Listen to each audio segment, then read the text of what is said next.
Hai, hello, salam sejahtera Malaysia. Saudara-saudara, saya kongsikan kepada Anda produk yang paling laris, yang paling hangat di pasaran, yang paling dicari-cari. Nah, siapa yang mencari produk ini? Sudah tentu kepada Anda yang mahu sembuh daripada pelbagai jenis penyakit. Saudara-saudara, ada satu produk bernama Transfer Factor for Life. Nah, ini satu produk yang sangat bagus, sangat recommended kepada Anda yang mempunyai beberapa jenis penyakit, contohnya kencing manis, kolesterol. Jadi, saudara-saudara, produk ini, Transfer Factor for Life, mampu menguatkan imun badan kita sehingga 400%. Wow, saudara-saudara, sebanyak 400% meningkatkan kekuatan imun tubuh badan kita, sehingga ini boleh melawan penyakit dari dalam, dan kita boleh kata kita kebal dan sihat dan kuat untuk melawan penyakit. Jadi kepada Anda yang ingin mengetahui lebih lanjut, jangan tangguh-tangguh, jangan tunggu lagi. Inilah masanya untuk Anda mencoba produk yang sangat baik ini. Ini menguatkan imun tubuh badan kita untuk melawan penyakit-penyakit. Sila PM nombor tertera. Nah, ini seluruh Sabah, Sarawak, dan seluruh semenanjung Malaysia. Sila PM untuk info lebih lanjut. Hai, hello, salam sejahtera Malaysia. Selamat datang ke channel Fels Lifestyle. Terima kasih kerana terus setia dan terus bersama di dalam channel ini. Tuan-tuan dan puan-puan, satu berita paling tergempar. Tun Dr. Mahathir Mohamad membuat satu kejutan. Tun Dr. Mahathir yang kita boleh katakan sudah sampai waktunya untuk berehat, untuk berundur bersara, tapi kita dapat lihat beliau masih aktif dalam kancah politik di Malaysia. Berkaitan dengan payung besar Melayu, Puat dalam satu kenyataan, payung besar Melayu jarum halus, Mahathir bunuh UMNO.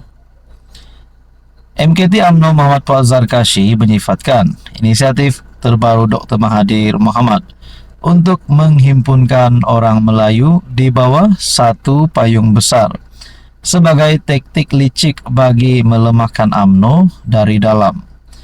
Dalam kenyataan pedas yang dimuat naik di media sosial, Puat menuduh bekas PM 2 kali itu menggunakan pendekatan halus untuk memecah belahkan kesetiaan ahli parti kepada UMNO yang tidak secara langsung menyeru mereka keluar daripada parti. Adakah dengan ini pergerakan ataupun gerakan yang dibuat oleh Mahathir yang ingin mengumpulkan payung besar Melayu, yang ingin mengumpulkan ataupun menghimpunkan orang Melayu di bawah satu payung besar, adakah satu usaha Mahathir untuk menjadi relevan pada PRU 16 ataupun menubuhkan parti baharu? Jadi kalaulah Tun Mahathir nak tubuhkan parti baharu, adakah pemimpin-pemimpin hebat seperti Rafizi yang baru saja kalah pemilihan PKR, seperti KJ yang tidak mempunyai parti, dan juga mungkin Syed Saddiq ataupun siapa juga yang mungkin akan menyokong Mahathir, pemimpin-pemimpin terkenal, adakah dengan sokongan mereka ini mampu menjadi satu kekuatan baharu ataupun satu pencabar baharu bagi pilihan raya umum ke-16 nanti? Tapi rupanya ini yang berlaku. Dalam kenyataan ini, Tun Mahathir sekali lagi mahu menipu orang UMNO.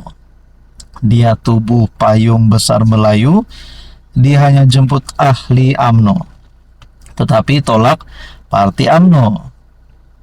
Itu jarum halus untuk bunuh UMNO. Maksudnya, sokong kami tidak perlu keluar UMNO, tetapi jangan beri undi kepada UMNO, kata Puat.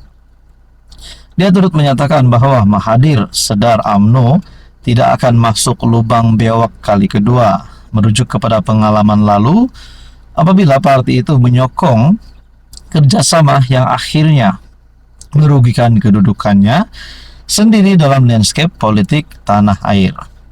Nafsu orang tua buat turut membidas asas politik di sebalik gerakan Mahathir yang turut mendapat sokongan tokoh-tokoh utama PN termasuk Muhyiddin, Hamzah dan Tuan Ibrahim. Jadi adakah terdapat gabungan baru ataupun satu gerakan baru, parti baru yang boleh menjadi kuasa besar pada pilihan raya umum ke-16 nanti? Walaupun ramai dah kata Mahathir ini kritikal dalam keadaan politiknya, patut berehat, patut bersara, berundur, tidak perlu kacau. Kerajaan tidak perlu kacau mana-mana pemimpin hari ini, tapi hakikatnya Tun Mahathir masih lagi aktif. Jadi saudara-saudara, apa yang akan berlaku kita nantikan saja. Hai hello, salam sejahtera Malaysia. Selamat datang ke channel Fels Lifestyle. Terima kasih kerana terus setia dan terus bersama di dalam channel ini. Saudara-saudara, tuan-tuan dan puan-puan yang saya amat hormati. Akhirnya satu lagi keputusan duka cita, keputusan malang, keputusan buruk untuk Parti Bersatu, untuk Muhyiddin Yassin, dan sudah pasti untuk Perikatan Nasional. Berita duka cita ini, Mahkamah Umum kejutan. Mahkamah perintah akaun bank Bersatu berjumlah RM195 juta kekal dibekukan. Nah, saya mau tanya. Kalau orang kampung nih, kalau dengar RM195 juta, duit ini cukup banyak, sangat-sangat banyak. Ada yang mulai tertanya-tanya, Parti Bersatu ini bukan macam UMNO, parti yang sudah lama berada di Malaysia. Parti Bersatu ini antara parti yang masih baru. Ada yang bertanya-tanya, macam mana, bagaimana, dari mana terhasilnya RM195 juta ini? Ya, walaupun ia dibekukan, tapi orang mulai bertanya, dari manakah Bersatu mampu mendapat duit sebanyak ini? Mampu mengumpul RM195 juta. Sedangkan pernah menjadi kerajaan pun tidak terlalu lama.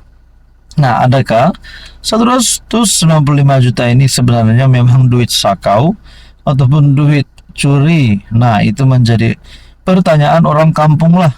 Nah, akhirnya saudara-saudara, uang berjumlah RM195 juta di dalam akaun bank milik Bersatu akan terus dibekukan.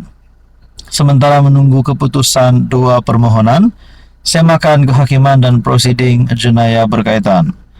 Perkara itu diputuskan Mahkamah Tinggi selepas CIMB Bank memohon pengisytiharan Mahkamah sama ada ia perlu mengekalkan pembekuan akaun berkenaan atau mengeluarkan dana itu.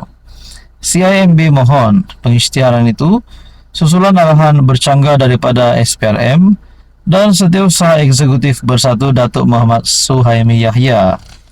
Menurut Harian Metro, bank itu menerima surat tuntutan daripada Muhammad Suhaimi memohon pelepasan dana terbabit yang dimasukkan ke dalam akaun parti oleh Bukhari Equity Sdn Berhad.